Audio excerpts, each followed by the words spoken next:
अत्यधिक धूप में रामू अपने सूखे खेत में कड़ी मेहनत करता है। पसीने से उसके कपड़े चिपक जाते हैं। उसका चेहरा गंभीर दृढ़ संकल्प से भरा होता है। सूखी धरती पर दरारें मकड़ी के जाले की तरह फैल गईं, जो रामू की आजीविका पर सूखे की निर्दयी पकड़ का एक कठोर प्रमाण है। रामू की बेताब निगाहें बेबादल आसमान की ओर उठती हैं।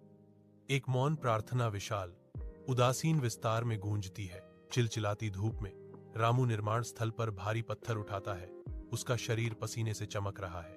थकान उसके चेहरे पर गहरी लकीरें उकेरती है, जो उसके परिवार के लिए प्रदान करने के लिए उसके अथक परिश्रम की एक स्पष्ट याद दिलाती है। रात ढलती है और रामू एक छोटे से कमरे में एक तंग जगह ढूंढता है। अन्य थके हुए मजदूरों के साथ सन्नाटे को साझा करता है। जीवनदायिनी वर्षा के तहत रामू अपने खेत में बीज बोता है। उसकी हरकतें लयबद्ध और आशावादी हैं। एक हरा भरा जीवंत हरा मैदान को ढकता है, जो प्रकृति के वादे और रामू के मेहनती श्रम का प्रमाण है। रामू अपनी पत्नी और बच्चों के साथ मुस्कान और श्रम साझा करता है। साथ मिलकर वे आत्मनिर्भरता के भविष्य की ओर काम करते हैं। अत्यधिक धूप में रामू अपने सूखे खेत में कड़ी मेहनत करता है। पसीने से उसके कपड़े चिपक जाते हैं। उसका चेहरा गंभीर दृढ़ संकल्प से भरा होता है।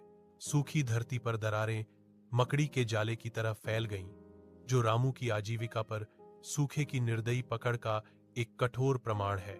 रामू की बेताब निगाहें बेबादल आसमान की ओर उठती हैं। एक मौन प्रार्थना विशाल उदासीन विस्तार में गूंजती है। चिलचिलाती धूप में रामू निर्माण स्थल पर भारी पत्थर उठाता है। उसका शरीर पसीने से चमक रहा है।